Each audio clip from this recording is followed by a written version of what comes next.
Excusas por el retraso. Se constituye en audiencia el Tribunal Superior de Bogotá a fin de surtir la audiencia para resolver el recurso de apelación formulado por la parte demandada contra la sentencia del 3 de mayo de 2016 proferida por el Juzgado Octavo Civil del Circuito contra dentro del proceso ejecutivo de Jesús Adonai Ochoa Forero contra Pablo Antonio Martínez Rodríguez y Giovanni Valencia Velasco. Se deja constancia que esta sala de decisión está conformada por los doctores Ricardo Acosta Huitrago, quien la preside, Nancy Esther Angulo Quirós, y la doctora María Teresa Chica Cortés, quien se encuentra ausente con excusa debidamente justificada. Sin embargo, como quiera que, en virtud de las previsiones que contempla el artículo 107 del Código General del Proceso, permite que se pueda sesionar con la mayoría de los integrantes de la sala de decisión, se le pone en conocimiento esa circunstancia a las partes para que manifiesten y se pronuncien de conformidad. Se les dará el uso de la palabra a las partes aquí presentes para que haga su identificación previa y haga la manifestación que considere pertinente. Gracias, honorable magistrada. Mi nombre es Cecilia Guzmán Martínez. Soy apoderada de los demandados Pablo Antonio Martínez Rodríguez y Giovanni Valencia Velasco. Mi número de cédula es 23-752-1530. Mi tarjeta profesional 72-121 del Consejo Superior de la Judicatura. Mi oficina está ubicada en la carrera sexta, número 1154, oficina 304 de Bogotá. Mi teléfono es el 313-457-6342. Y pues respecto a la manifestación que hace la honorable magistrada de la ausencia de la doctora Nancy, no tengo ningún inconveniente al respecto, doctora. Muy bien, abogada. A continuación, entonces, procedemos a evacuar la presente diligencia, para lo cual se le va a conceder a usted el uso de la palabra por el término de ley, a fin de que presente la sustentación de su alzada, teniendo de presente que la misma deberá ceñirse a los puntos que fueron objetos de reparos breves y concretos en la primera instancia, porque a eso se ceñirá la decisión de esta corporación. Tiene el uso de la palabra, abogada.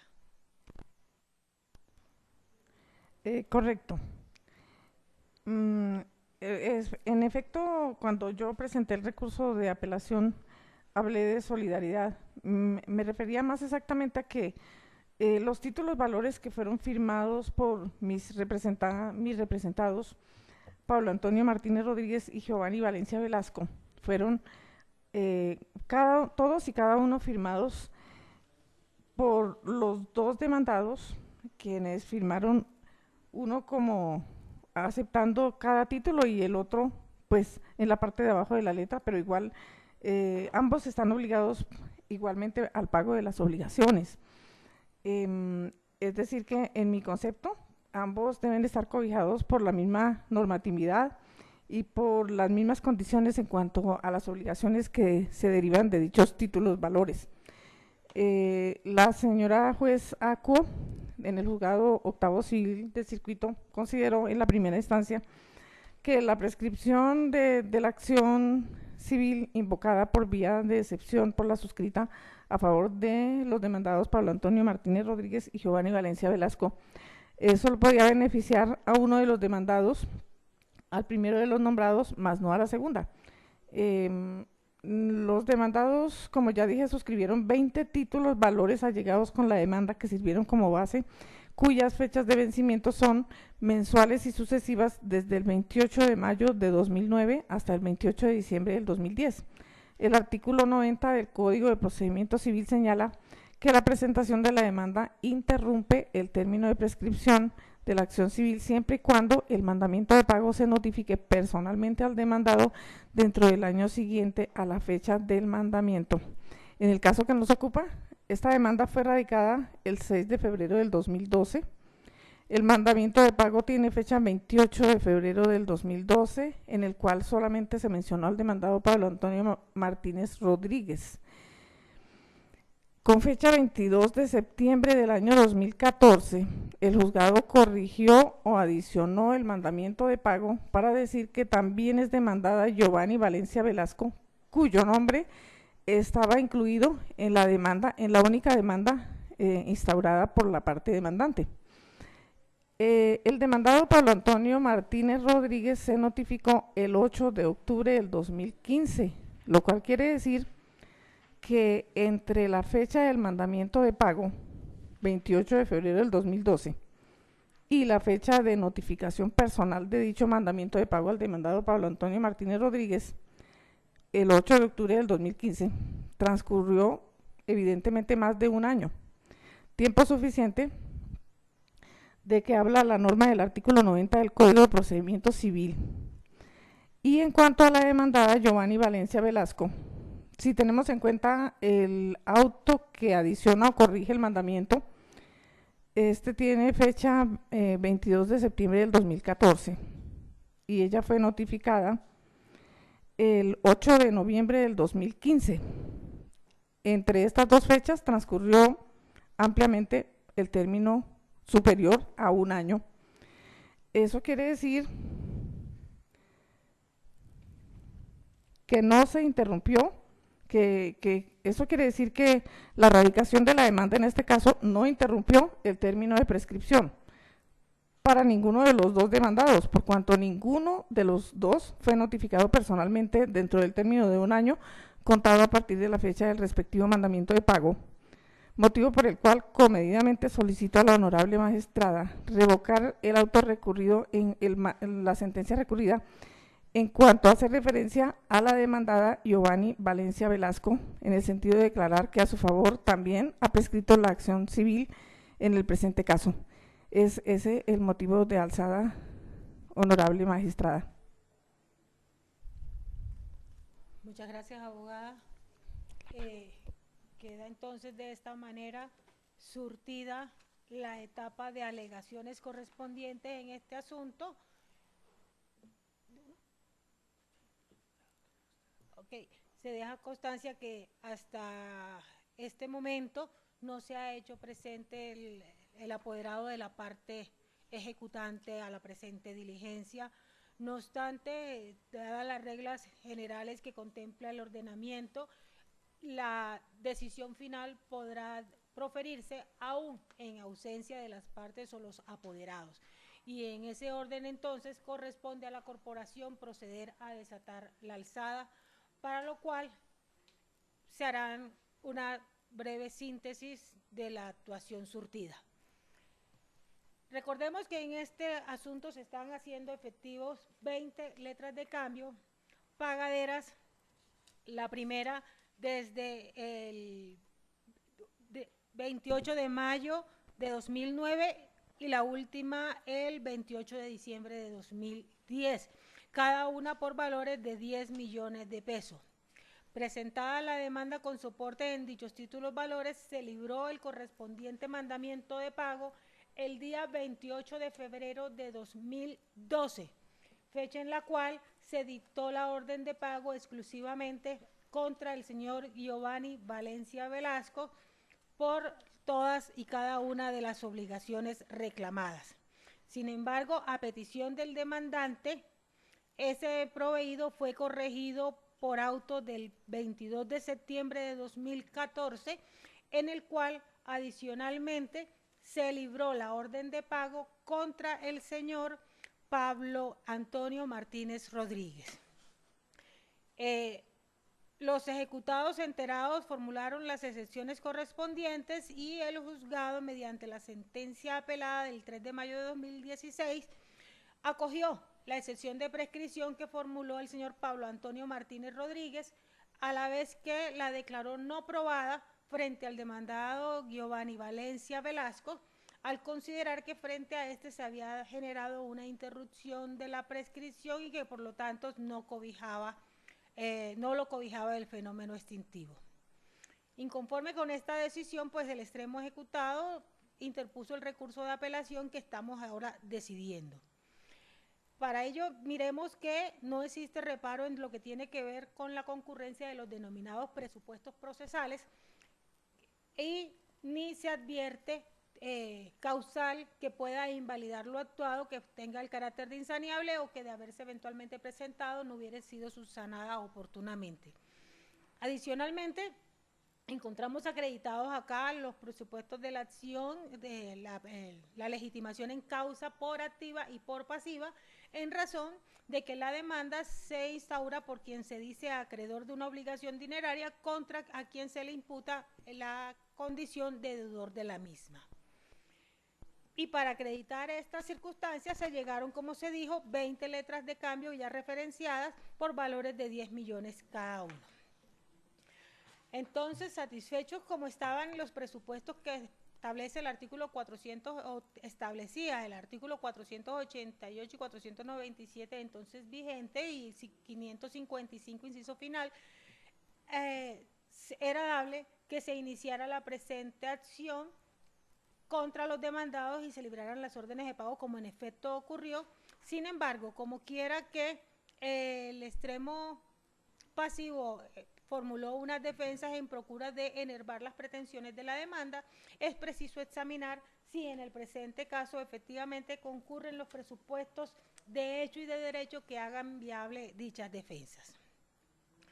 Para ello es pertinente recordar que tratándose de obligaciones solidarias, ha dicho el artículo 1568 que es aquella que se adquiere cuando se ha contratado por muchas o para con muchas, lo que implica que el acreedor de esa obligación, al tenor del artículo 1571, podrá dirigir la reclamación contra todos los deudores solidarios conjuntamente o contra cualquiera de ellos. Eso permite que el acreedor tenga en su haber el derecho de perseguir más de un patrimonio, que esa es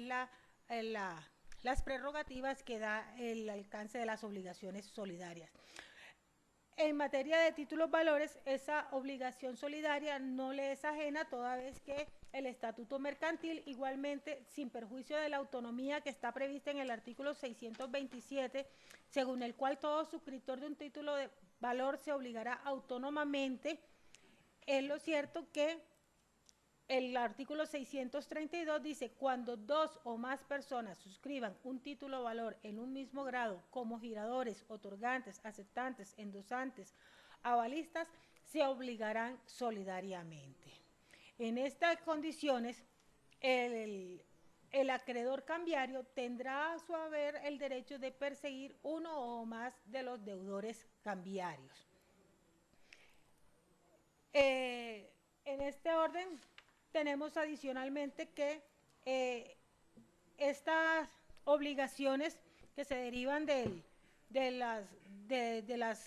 los títulos valores, de todas maneras no tienen un carácter perpetuo, y de tal manera que pueden igual ser cobijadas por los fenómenos o las distintas formas de extinción de las obligaciones, siendo una de estas la prescripción de las obligaciones, que el artículo 2512 del Código Civil define como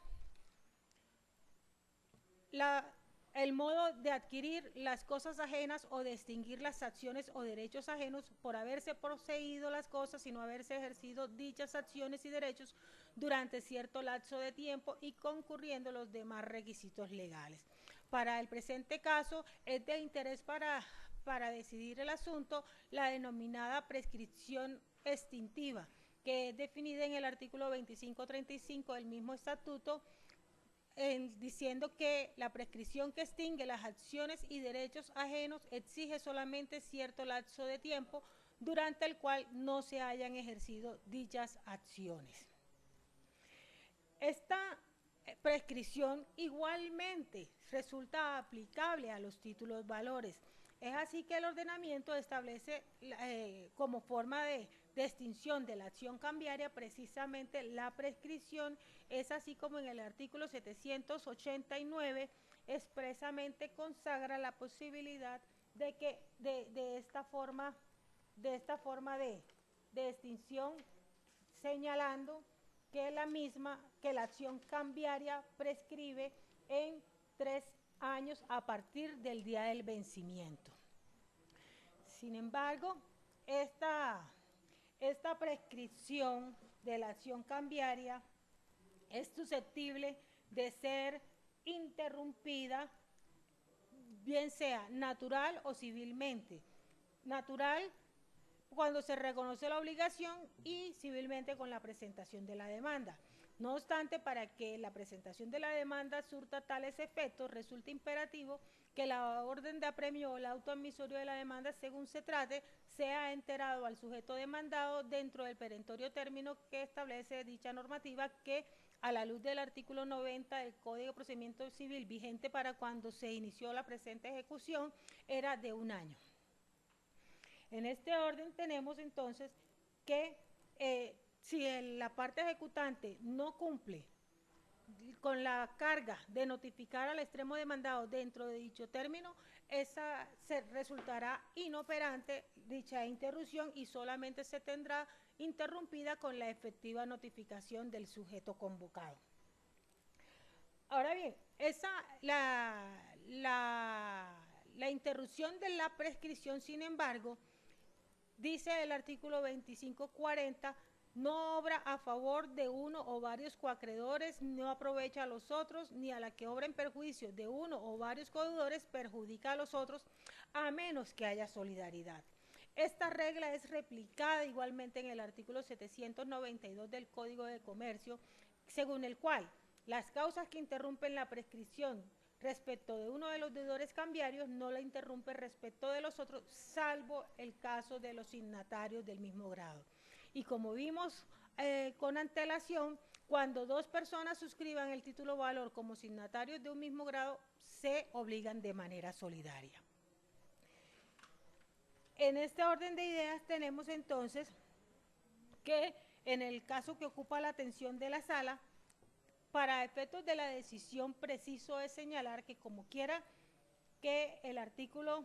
357 del Código de Procedimiento Civil vigente para cuando se interpuso la demanda y el actual 328 del Código General del Proceso son enfáticos al señalar que cuando se trate de apelante único, el superior estará limitado a los aspectos que le fueron exclusivamente desfavorables al recurrente, so pena de que se afecte el principio de la no reformatio impeius, que impide que se le pueda hacer más gravosa su situación. De esa manera, como quiera que en este asunto el demandante se conformó con lo decidido en la instancia, esto es, que se hubiera acogido la exceptiva de prescripción a favor del señor Pablo Antonio Martínez Rodríguez, pues nosotros nos ocuparemos exclusivamente de lo que tiene que ver con la censura que presentó el señor Giovanni Velázquez. Así las cosas, encontramos entonces que en el presente caso, los señores Pablo Antonio Martínez y Giovanni Velázquez se obligaron como signatarios de un mismo grado y en esa condición son obligados solidarios y en consecuencia las causas que interrumpieran la prescripción respecto del uno la interrumpían respecto del otro. No obstante, esta